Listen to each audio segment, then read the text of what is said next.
Hi there, it's Jerry with Sky Management again. Got into work today and we got a phone call from a resident that said they had a leak in their ceiling. Water's never a good thing. And when we got a check on it, we came up to find that the supply line, this has never happened before.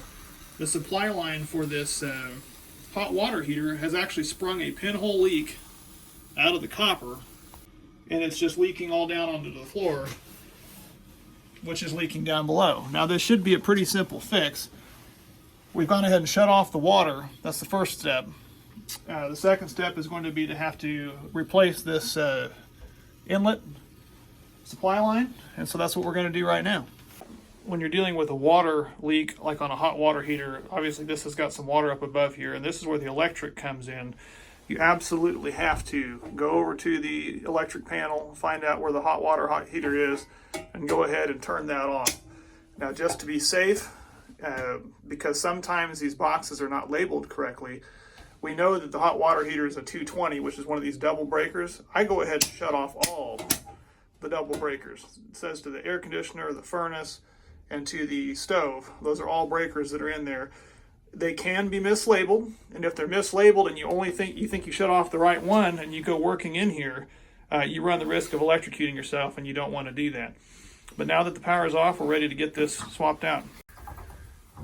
So now that we've assessed the problem and we've got the electric shut off, we're going to go ahead and remove the existing copper line. I'm going to be replacing it with that braided cable that's a little newer. It'll have a little less chance of springing a leak like this.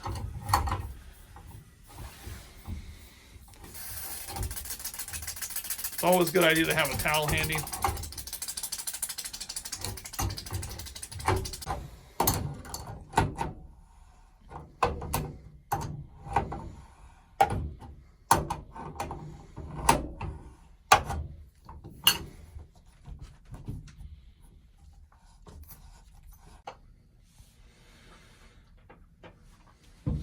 You just need to make sure to check and clean your fittings.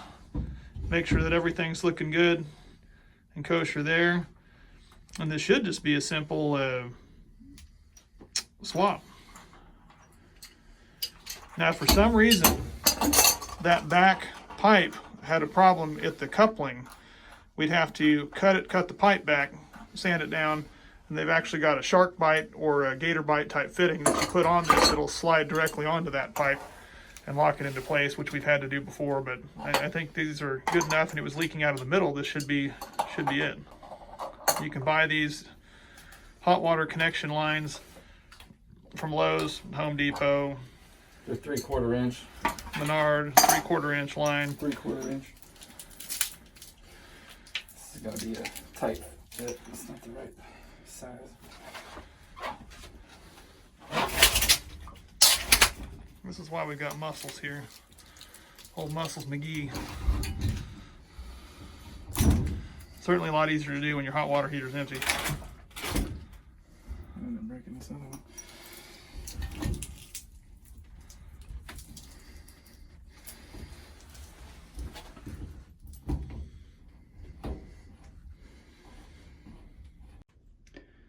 We decided since we were in here, we'd go ahead and replace this other side too, because it was just as old and probably about to do the same thing as the first one did.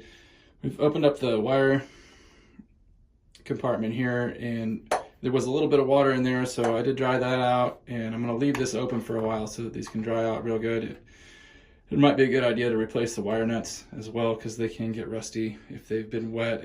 The wires themselves weren't really wet, so I'm not too concerned about it. I just wanted to make sure there wasn't any water down in there. So we'll go ahead and replace this second one and get the water turned back on. Due to how high the water connections were in the wall, I had to get a little creative by spinning the water heater around in order to get them in here without having the lines kinked. You want to make sure your lines aren't smashed. If you try to bend them too tight, the lines will smash down and it won't allow as much water through. So we're ready to turn it on and check it for leaks. I don't hear any hissing, so that's a good sign. On these shut-off valves, they can leak right here after you open and close them if they're kind of old. So how you can fix that if it starts dripping right here is you just tighten this nut right here just a skosh. And that's a scientific measurement, just a skosh, about yay. And it should stop that from leaking. You don't want to over tighten it, just a little bit, just that much. Okay, I don't see any leaks in my joints, so I am ready to turn the power back on. You want to make sure everything's dry over there, and then you can turn your breaker back on, and you should be good to go.